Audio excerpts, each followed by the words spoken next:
Bueno, entonces el capítulo 7 lleva por título Dinámica de un sistema de partículas. Vamos a ver ahora que la segunda ley de Newton no solamente se aplica a un cuerpo, sino que también se puede aplicar a un sistema de partículas, ¿ya? Entonces, en este capítulo vamos a definir dos nuevos conceptos que reciben el nombre de impulso y cantidad de movimiento. Ahora, para definir los conceptos de impulso y cantidad de movimiento, nosotros vamos a utilizar la segunda ley de Newton y las ecuaciones de cinemática o de movimiento rectilíneo uniformemente acelerado. Entonces, aquí en la figura pueden ampliar ustedes la imagen de su celular. Aquí en la figura estamos representando el movimiento de un cuerpo sobre una superficie horizontal sin rozamiento bajo la acción de una fuerza constante. Si la fuerza es constante, la aceleración también es constante, ¿ya? Entonces consideremos un cuerpo de masa m que para un tiempo t sub 1 se mueve con una velocidad v sub 1 y para un tiempo posterior t sub 2 se mueve con una velocidad v sub 2. El subíndice 1 para nosotros representa la velocidad inicial y el subíndice 2 significa la velocidad final. Entonces, T1 será el tiempo inicial y T2 será el tiempo final. Entonces, la segunda ley de Newton nos dice que la fuerza es igual a la masa por la aceleración. Y si aplicamos la primera ecuación de cinemática del movimiento rectilíneo uniformemente acelerado, esa ecuación nos decía que la velocidad final es igual a la velocidad inicial más la aceleración por el tiempo. Pero ahora nosotros en vez de t vamos a colocar delta t, que significa el tiempo transcurrido, que será igual al tiempo final menos el tiempo inicial. Ahora esta ecuación lo vamos a multiplicar por la masa en cada uno de sus términos. Entonces en el lado izquierdo tendremos mv2, en el lado derecho mv1 más ma delta t. Pero la masa por la aceleración es la fuerza F. Entonces vamos a sustituir aquí en vez de m por a, sustituimos la fuerza. Y nos va a quedar que mv2 es igual a mv1 más F por delta t. ¿Ya? De esta ecuación nosotros vamos a despejar F por delta t. Entonces al despejar F por delta t va a ser igual a mv2 menos mv1. Ahora, el primer término de esta ecuación, es decir, el producto de la fuerza por el tiempo, o por el intervalo de tiempo que ésta actúa, recibe el nombre de impulso de la fuerza. Y lo vamos a representar con la letra I latina mayúscula. Entonces, el impulso es igual a la fuerza por el intervalo de tiempo que actúa la misma, T2 menos T1. En el lado derecho tenemos dos términos que se multiplica la masa por la velocidad. Entonces, el producto de la masa por la velocidad recibe el nombre de cantidad de movimiento y nosotros lo vamos a representar con la letra mayúscula P. ¿Ya? Entonces, si el impulso es fuerza por tiempo y si la fuerza está en newtons y el tiempo en segundos, las unidades del impulso o de la cantidad de movimiento van a ser newton por segundo. Muy bien. En esta ecuación que está aquí en la parte superior, que lo voy a volver a copiar nuevamente aquí, ¿ya? El término de m por v2 recibe el nombre de cantidad de movimiento final y el término de m por v1 recibe el nombre de cantidad de movimiento inicial. Entonces, el impulso de una fuerza es igual a la variación de la cantidad de movimiento. El impulso y la cantidad de movimiento son magnitudes vectoriales. Significa que tienen dirección, magnitud y sentido. El impulso de una fuerza constante. Si nosotros efectuamos una gráfica de la fuerza en función del tiempo, como se muestra aquí en la figura, el área debajo de la curva es igual al impulso de la fuerza en el intervalo que actúa. Si nosotros consideramos que t sub 1 es 0 y el tiempo total que ha actuado la fuerza es t, Entonces, si la fuerza es constante, si nosotros hacemos la gráfica de la fuerza en función del tiempo, vamos a tener que la fuerza es una línea recta, paralela al eje de las abscisas. Realmente el tiempo siempre se representa en el eje de las abscisas y la fuerza, aceleración, velocidad en el eje vertical o en el eje de las ordenadas. Entonces, en este caso, la fuerza es constante, va a ser paralela al eje de las abscisas o al tiempo. Entonces, el área de todo este rectángulo, que será igual a la fuerza por el tiempo, es igual al impulso. Siempre el área debajo de la gráfica fuerza en función del tiempo es igual al impulso. ¿Ya? Vamos a ver ahora si la fuerza no es constante o la fuerza varía, ya sea en magnitud o en dirección. Entonces la partícula, si se mueve en un plano XY o en el espacio, la segunda ley de Newton no lo podemos escribir en su forma tradicional, como hemos visto, fuerza igual a la masa por aceleración. Ya hemos dicho que si la fuerza varía, la aceleración también varía. Entonces tendremos que escribir la segunda ley de Newton de esta forma, F igual a m por dv a dt, donde dv a dt es la derivada de la velocidad respecto al tiempo, que no es nada más que la aceleración instantánea. Entonces, cuando nosotros tenemos una fuerza variable, si nosotros efectuamos una gráfica en un eje de coordenadas x, y, esa fuerza va a aumentar o va a disminuir. Y por lo tanto, la segunda ley de Newton lo tenemos que escribir siempre de esta forma diferencial. F igual a m por dv a dt. Entonces, de aquí, si yo llevo a multiplicar dt, voy a tener f por dt igual a m por dv. Esta ecuación ustedes ya lo tienen que reconocer, se trata de una ecuación diferencial, pero muy sencilla, que se lo puede resolver integrando.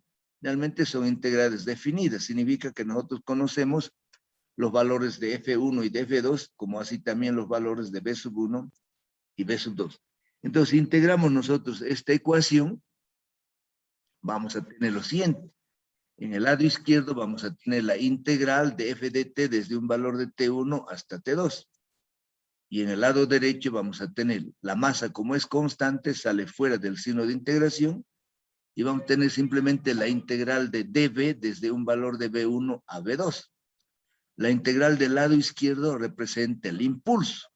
Si la fuerza es constante, sale fuera de la integral y vamos a tener f por t2 menos t1. Pero si la fuerza no es constante, hay que buscar una relación entre la fuerza y el tiempo para resolver esta integral. En el lado derecho podemos integrar con facilidad, puesto que la masa es constante. La integral de dv es simplemente b. Reemplazando límite superior e inferior, vamos a tener mb2 menos mb1, que podemos separarlo en dos términos, mb2 menos b1. ¿Y qué es mb2? Es la cantidad de movimiento final, y mb1 es la cantidad de movimiento inicial. Llegamos nuevamente a la conclusión de que el impulso de la fuerza variable es igual al cambio o variación de la cantidad de movimiento. Ahora, esta ecuación se puede escribir en las dos direcciones. Si la fuerza, digamos, tiene una componente en la dirección x, fx, y otra componente en la dirección fy, entonces escribimos dos ecuaciones, ¿ya? Una ecuación en el eje x y otra ecuación en el eje y. Entonces tendremos integral de fx de t igual a mb, la velocidad final en el eje x, menos mb1, la velocidad inicial en el eje x. Y de la misma forma tenemos el impulso en la dirección y, que será igual a la integral de fy por dt, igual a la cantidad de movimiento final en el eje y, menos la cantidad de movimiento inicial en el eje y. Si nosotros efectuamos una gráfica de una fuerza variable en función del tiempo, entonces el área no lo podemos calcular utilizando una fórmula. Como esa es una área de una figura que no lo conocemos, entonces esa área se calcula aplicando integrales en el intervalo de tiempo que actúa la fuerza. Entonces, como el área es igual al impulso, al calcular el área aplicando integrales, nosotros lo que estamos calculando es el impulso. Entonces, cuando la fuerza sea variable, el área no es de una figura conocida, no es un cuadrado, no es un rectangular. Y por lo tanto, esta área tenemos que calcularlo aplicando integrales. Eso significa de que el impulso también lo tenemos que encontrar aplicando integrales. Entonces, en este caso, el área o el impulso será igual a la integral de f de t desde un valor T0 hasta un valor T1. ¿Por qué? Porque ese es el intervalo donde actúa la fuerza, desde T0 hasta T1. Y para efectuar esta integral necesariamente tenemos que tener una relación entre la fuerza y el tiempo. Bueno, vamos a ver ahora el principio de conservación de la cantidad de movimiento en una colisión, en un choque de dos cuerpos. Entonces, en la figura vamos a representar nosotros el movimiento de dos cuerpos. Entonces, aquí tenemos tres figuras, ¿no? En la primera figura, o en la figura de la parte superior, estamos representando el movimiento de dos cuerpos A y B. El cuerpo A se mueve hacia la derecha con una velocidad v sub A1 y el cuerpo B se mueve hacia la izquierda con una velocidad v sub B1. Vamos a considerar que los dos choques se mueven sobre la misma línea de acción y por lo tanto se va a producir una colisión o un choque entre los cuerpos A y B.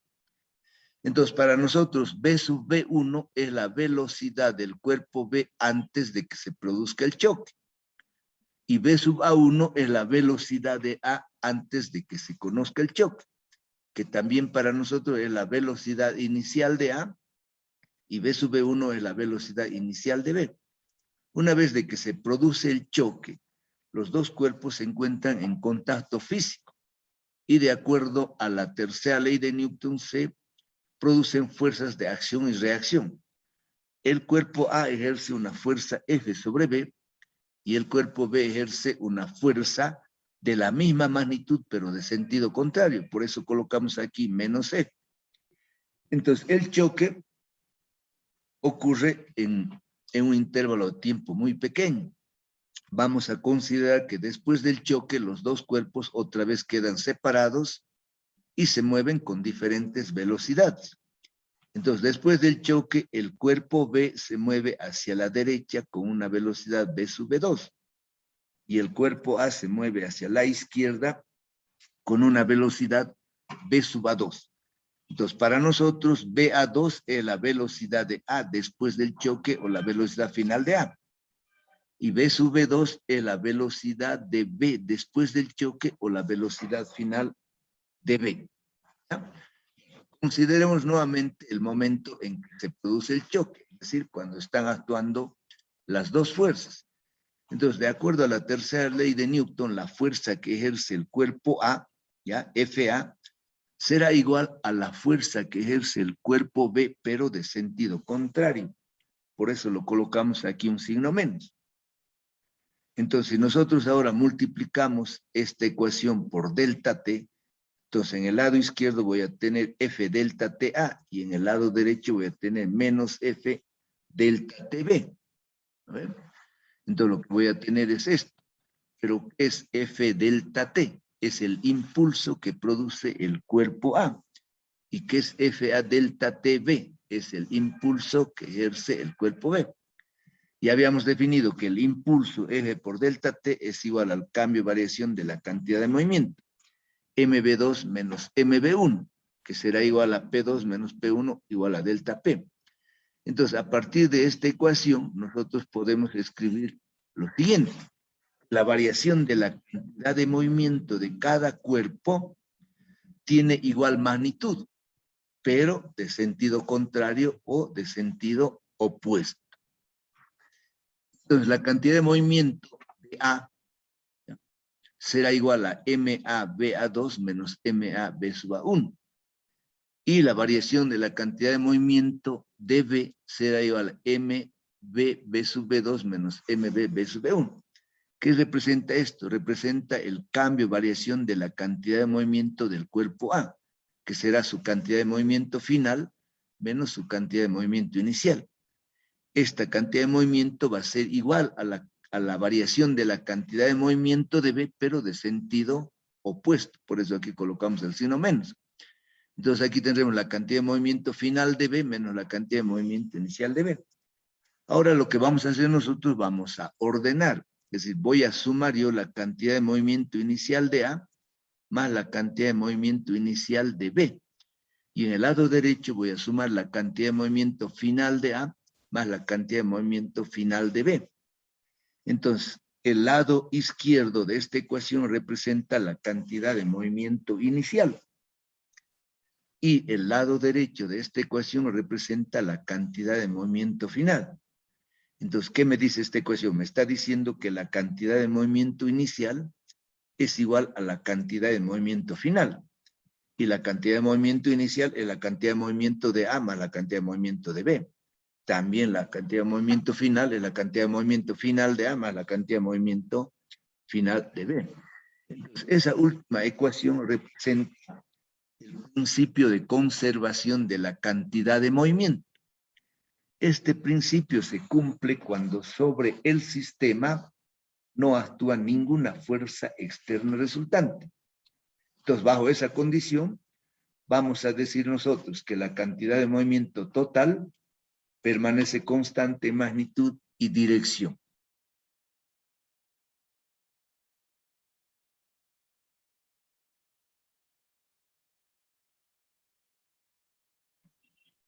Vamos a ver entonces ahora los famosos choques, ¿ya?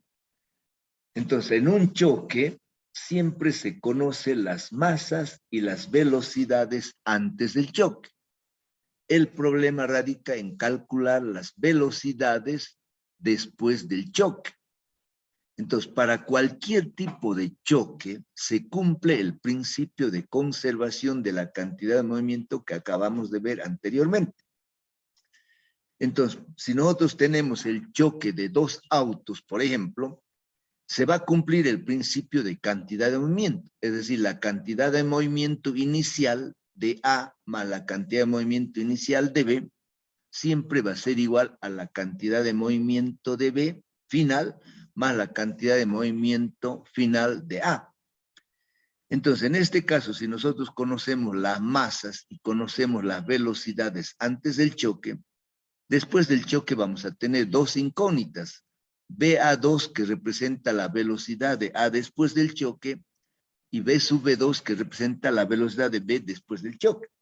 Entonces, si yo tengo una ecuación con dos incógnitas, no puedo yo resolver esta ecuación. Si nosotros analizamos el movimiento en dos direcciones, es decir, en un plano X y Y, las ecuaciones van a ser 2 y las incógnitas van a ser 4. Entonces, en ese caso, tampoco voy a poder yo resolver. Entonces, tengo dos ecuaciones con 4 incógnitas. La velocidad de A después del choque en la dirección X y en la dirección Y. Y la velocidad de B después del choque en la dirección X y en la dirección Y. Entonces, no puedo resolver yo un sistema de dos ecuaciones con 4 incógnitas. Por lo tanto, tenemos que tener más información o tendremos que tener otras dos ecuaciones más, de tal manera que el número de ecuaciones sea igual al número de incógnitas. Bajo esas condiciones recién podemos resolver el problema. Bueno, entonces ahora en esta parte del tema vamos a ver nosotros los dos tipos de choques más estudiados. Un choque se produce cuando actúan fuerzas disipativas que recibe el nombre de choque inelástico y otro choque cuando actúan fuerzas conservativas que recibe el nombre de choque elástico. Entonces vamos a ver en primer lugar el choque inelástico. Choque inelástico. Cuando actúan fuerzas disipativas, los cuerpos después del choque quedan unidos y se mueven como si se tratara de uno solo. Este tipo de choque recibe el nombre de choque inelástico. Como ejemplo de un choque inelástico tenemos el acoplamiento de dos vagones de un tren. O también tenemos cuando se dispara un proyectil sobre un bloque de madera y este queda incrustado. Entonces aquí en la figura, fíjense, tenemos nosotros, esto se llama un péndulo balístico, que no es nada más un bloque de madera colgado de una cuerda. que inicialmente en su posición vertical, el bloque de madera está en reposo. Entonces, si nosotros disparamos un proyectil de masa m con una velocidad inicial v sub 0, el proyectil penetra en el bloque. Si el proyectil no sale del bloque, queda incrustado dentro del bloque, entonces tanto el proyectil como el bloque, después del choque, se van a mover con una misma velocidad como si fuera un solo cuerpo. Lo mismo ocurre en el acoplamiento de dos trenes. ¿Ya? Entonces, pueden estar los dos trenes, el acoplamiento de dos vagones. ¿Ya? Entonces, los vagones pueden estar en movimiento o uno de ellos puede estar en reposo. Aquí en esta figura estamos representando el choque de dos vagones. ¿Ya? Un vagón B que está en reposo inicialmente y un vagón A que está en movimiento hacia la derecha con una velocidad V sub A1. Entonces, una vez de que se produce el choque, los dos vagones quedan acoplados y se van a mover, en este caso, hacia la derecha, como si se tratara de un solo cuerpo, con una velocidad V sub V2, que será la misma de A y la misma de B. Por eso, entonces, antes de que se produzca el choque, la velocidad de B es 0, V sub V1 es 0, y la velocidad de A, V sub A1, es diferente de 0.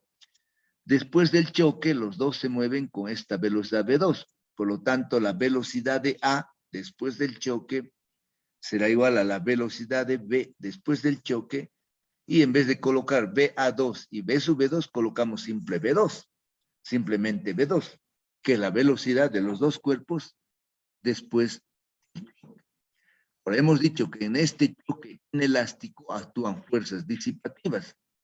¿Qué significa eso? Significa que no se va a conservar el principio de energía, es decir, no se va a cumplir el principio de conservación de la energía. ¿Por qué? Porque están actuando fuerzas disipativas. Entonces, lo que sí se cumple es el principio de conservación de la cantidad de movimiento. Entonces, la cantidad de movimiento de A más la cantidad de movimiento de B será igual a la cantidad de movimiento de A más la cantidad de movimiento de B después del choque. ¿Ya? Entonces, la cantidad de movimiento antes del choque será igual a la cantidad de movimiento después del choque. En este caso, la velocidad V sub A2 es igual a la velocidad V sub V2. Es decir, la velocidad de A después del choque es igual a la velocidad de B después del choque. Entonces, vamos a colocar simplemente V2. Ahora, si nosotros combinamos estas dos ecuaciones, entonces en el lado derecho factorizamos nosotros la velocidad V2. Y vamos a tener MA más MB por B sub V2. Si de aquí despejamos B sub 2, vamos a encontrar una ecuación que nos permita calcular la velocidad final o después del choque de los dos cuerpos, que va a estar en función de las masas y de las velocidades iniciales o antes del choque. En este caso particular, como el vagón B estaba en reposo, entonces B sub B1 es 0. Y por lo tanto, la velocidad será simplemente MAB sub A1 dividido la suma de las masas. Es decir, va a depender más que todo de la velocidad con la que se encuentre el vagón A antes del choque. ¿Ya? Muy bien. Ahora, la energía cinética inicial antes del choque será igual a la energía cinética del bloque A más la energía cinética del bloque B. Si nosotros consideramos que en este caso el bloque B o el vagón B está en reposo, entonces este término se hace 0. Y por lo tanto la energía cinética inicial o antes del choque será simplemente un medio de MAB sub A1 al cuadrado. En el caso del choque de los vagones solamente tiene energía cinética el vagón A, porque el vagón B estaba en reposo. La energía cinética final será igual a la energía cinética de los dos vagones o de los dos bloques, que será igual a un medio de MA más MB por su velocidad al cuadrado después del choque, que es la misma para los dos. Bueno, en un choque inelástico actúan fuerzas disipativas. Por lo tanto, no se cumple el principio de conservación de la energía. La energía cinética final es menor que la energía cinética inicial. todos estos conceptos y estas ecuaciones los vamos a aplicar en la resolución de los problemas, ¿ya? Entonces ahora vamos a continuar con los choques elásticos. En un choque elástico actúan fuerzas conservativas. Por lo tanto, la energía cinética total antes y después del choque es la misma. Este tipo de choque inelástico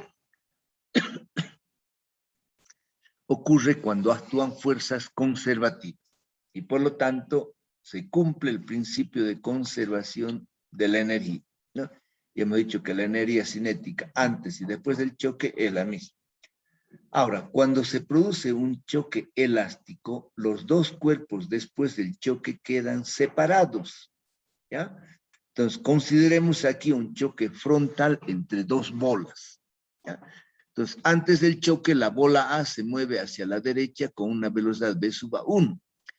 Y antes del choque, la bola B se mueve con una velocidad v sub v1. Ya hemos dicho que BA1 es la velocidad de A antes del choque y BB1 es la velocidad de B antes del choque. Vamos a considerar que después del choque, los dos cuerpos rebotan. En este caso, la bola A rebota hacia la izquierda y la bola B rebota hacia la derecha. Entonces, después del choque, las velocidades de A será BA2 y la velocidad de B será B sub B2. En un choque elástico se cumplen los dos principios, es decir, el principio de la conservación de la cantidad de movimiento y también se cumple el principio de conservación de la energía cinética.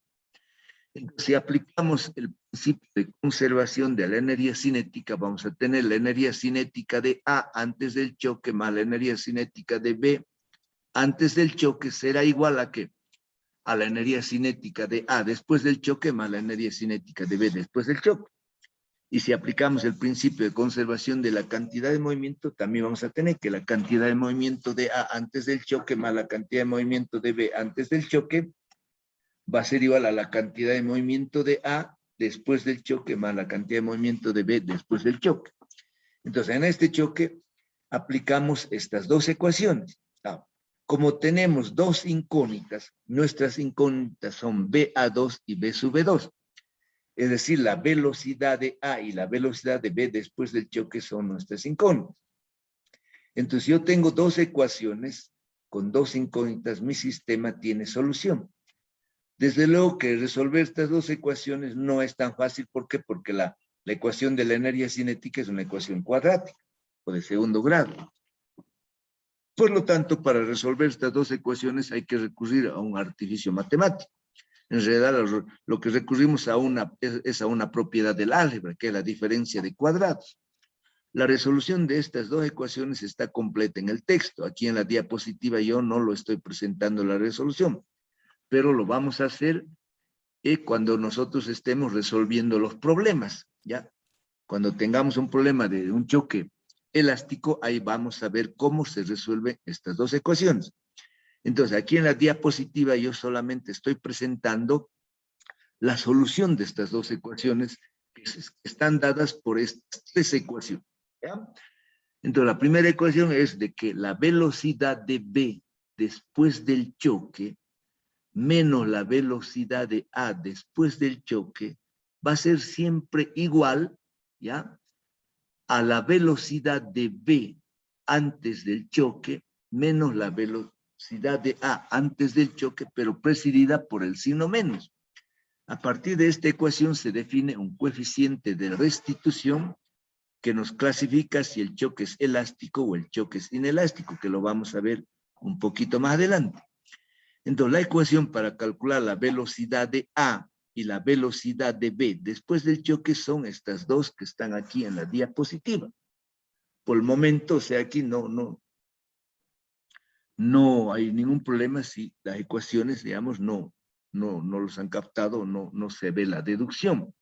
Entonces, repito, estas son las soluciones de esas dos ecuaciones que lo vamos a ver en la parte práctica cuando resolvamos los problemas, ¿ya? Pero, entonces, con esta ecuación que yo le he puesto aquí número 17 y esta ecuación número 18, nosotros calculamos la velocidad de A y la velocidad de B después del choque en función de las masas y de las velocidades antes del choque. Ahora, de acuerdo a las condiciones de un problema, estas ecuaciones se pueden simplificar.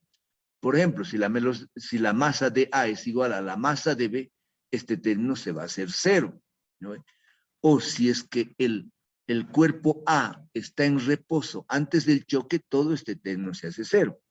O si el cuerpo B está en reposo antes del choque, este término también se hará 0, ¿no? Entonces, a manera de ejemplo, consideremos que B está en reposo, ¿ya? El cuerpo B se encuentra en reposo. Entonces, esta era la ecuación 17 y esta era la ecuación 18. Entonces, nosotros sabemos que B sub B1 es 0. En ambas ecuaciones vamos a tener ecuaciones más simplificadas para calcular la velocidad de A y la velocidad de B después del choque. Repito, esto lo vamos a ver en la resolución de los problemas y depende de la condición y del tipo de problema. Voy a escribir nuevamente esta ecuación. En realidad, esta ecuación representa la velocidad relativa, ¿ya? La velocidad relativa de B antes y después del choque. Si ustedes recuerdan, o si no recuerdan, hay que volver a repasar los conceptos que hemos visto de velocidad relativa en el capítulo 5 de dinámica. Entonces, si yo escribo B sub B2 menos B sub A2, esta diferencia representa la velocidad relativa de B respecto a A después del choque. Y B sub B1 menos B sub A1 representa la velocidad relativa de B respecto a A antes del choque. Entonces, a partir de esta ecuación, nosotros vamos a definir un coeficiente de restitución que lo vamos a representar con la letra E. Entonces, este coeficiente de restitución va a ser igual a menos la razón entre la velocidad relativa de B respecto a A después del choque, dividido entre la velocidad relativa de B antes del choque respecto a A, ¿ya? Entonces, esta ecuación es muy importante porque nos permite a nosotros resolver con mayor facilidad cuando conocemos el valor de E y cuando se trata sobre todo de un choque inelástico. Entonces, a partir de esta ecuación, si el valor de E es igual a 1, el choque es elástico. Y si el choque es elástico, se cumple el principio de conservación de la energía. La energía antes del choque o inicial será igual a la energía final o a la energía después del choque. Si el valor de E es igual a 0, el choque es inelástico. Realmente se dice choque perfectamente elástico cuando es 1 y choque perfectamente inelástico cuando es 0. Cuando el valor de E es 0 y el choque es inelástico, no se cumple el principio de conservación de la energía. La energía inicial va a ser igual a la energía final más una energía que se pierde en forma de calor.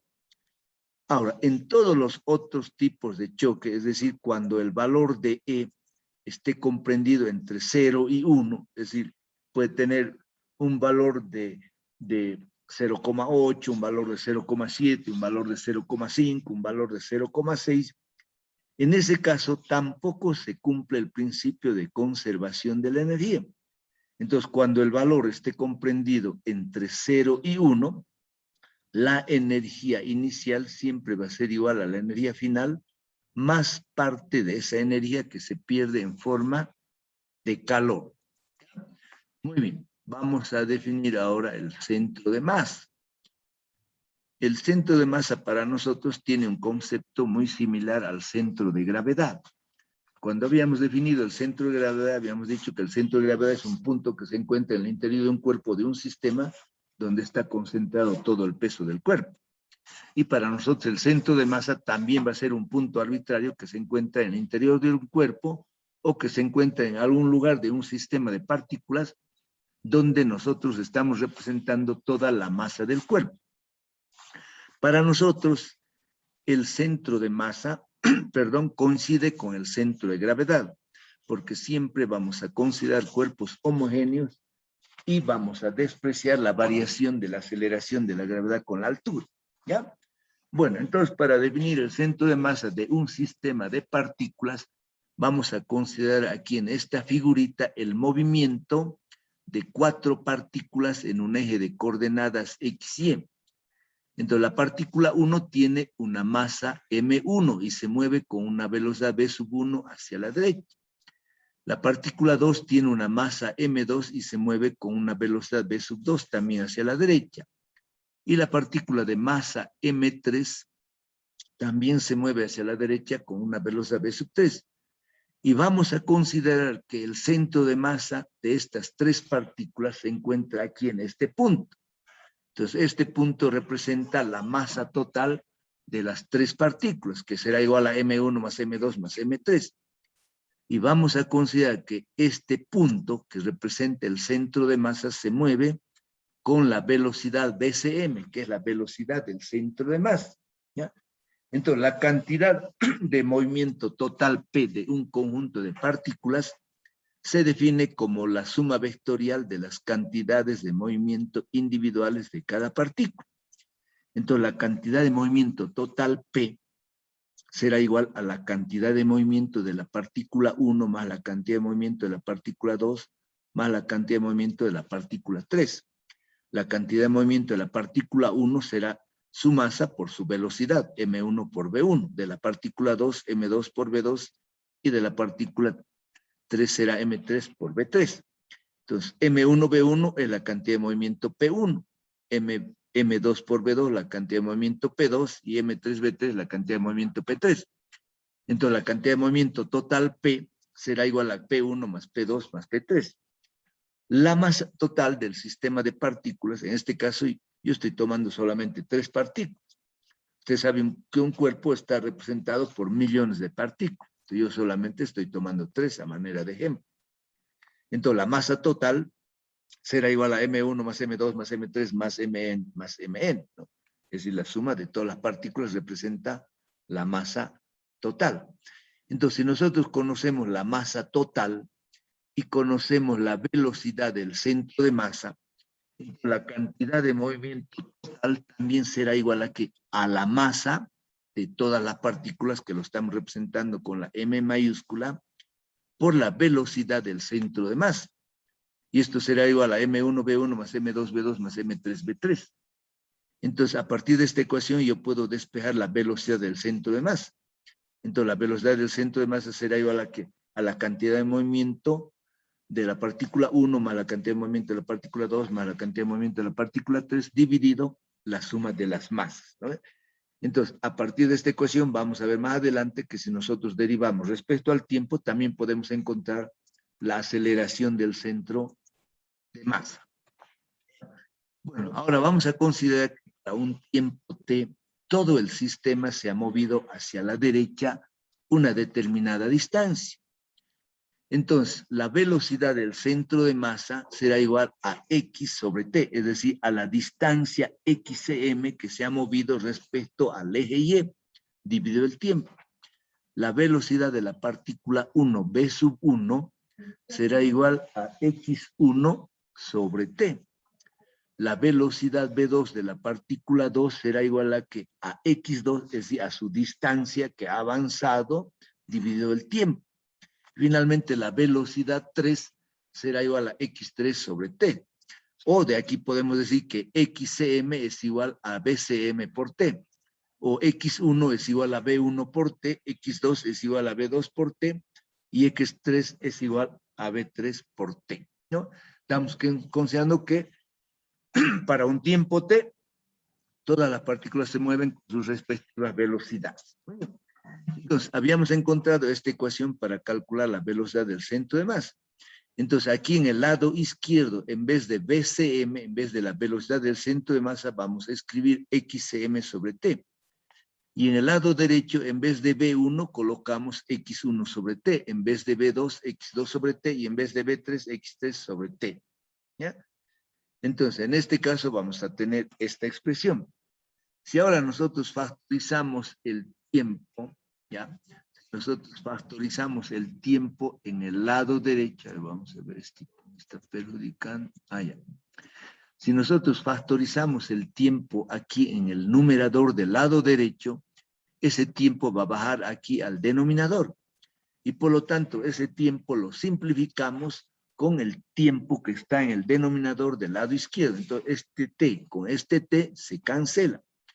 Y nos queda una ecuación que nos permite calcular la coordenada del centro de masa. Entonces, la coordenada x del centro de masa será igual a m1x1 más m2x2 más m3x3 dividido la suma de las masas. ¿Ya? Ahora, si nosotros hacemos girar todo el sistema 90 grados y aplicamos nuevamente la misma ecuación y hacemos el mismo procedimiento, vamos a encontrar la coordenada del centro de masa en la dirección Y. Entonces, la coordenada ISM va a ser igual a M1Y1 más M2Y2 más M3Y3. ¿Ya? En el texto también hay ejemplos para el cálculo del centro de masa de un cuerpo o de un sistema. Vamos a volver a escribir nuevamente esta ecuación que nos permitía calcular la velocidad del centro de masa, que era igual a mv1 más mv2 más m3v3 dividido la suma de las masas. Entonces, ¿qué vamos a hacer? Esta ecuación lo vamos a derivar respecto al tiempo. Entonces diré, la derivada de la velocidad del centro de masa respecto al tiempo será igual a m1 por dv1 a dt más m2 por dv2 a dt más m3 por dv3 a dt. Pero, ¿qué será igual a derivada de la velocidad del centro de masa respecto al tiempo? La derivada de la velocidad del centro de masa respecto al tiempo no es nada más que la aceleración de todo el centro de masa o de la aceleración del sistema. Entonces, si nosotros sumamos aquí M1 más M2 más M3 es la masa total. Si esta masa total lo traemos aquí a multiplicar, vamos a tener que la derivada de la velocidad del centro de masa respecto al tiempo, que no es nada más que la aceleración del centro de masa, multiplicado por la masa total, lo que vamos a tener es la fuerza total externa que está actuando sobre un sistema de partículas.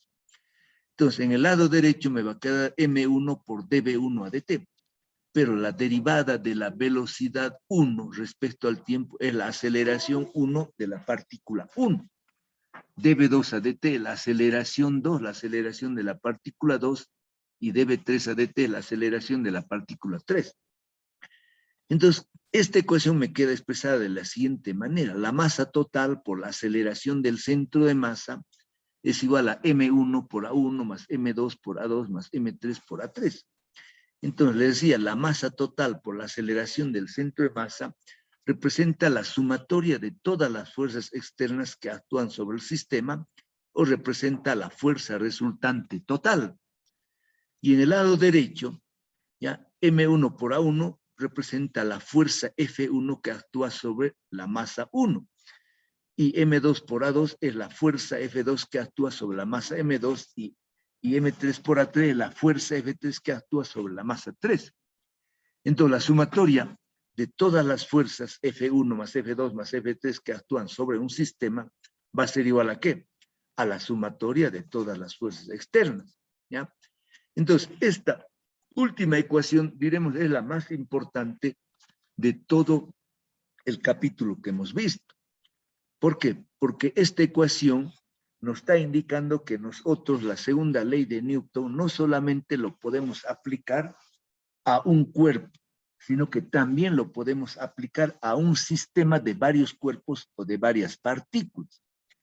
Por eso llegamos a la siguiente conclusión, que el centro de masa de un sistema de partículas se mueve como si toda la masa estuviera concentrada en ese punto.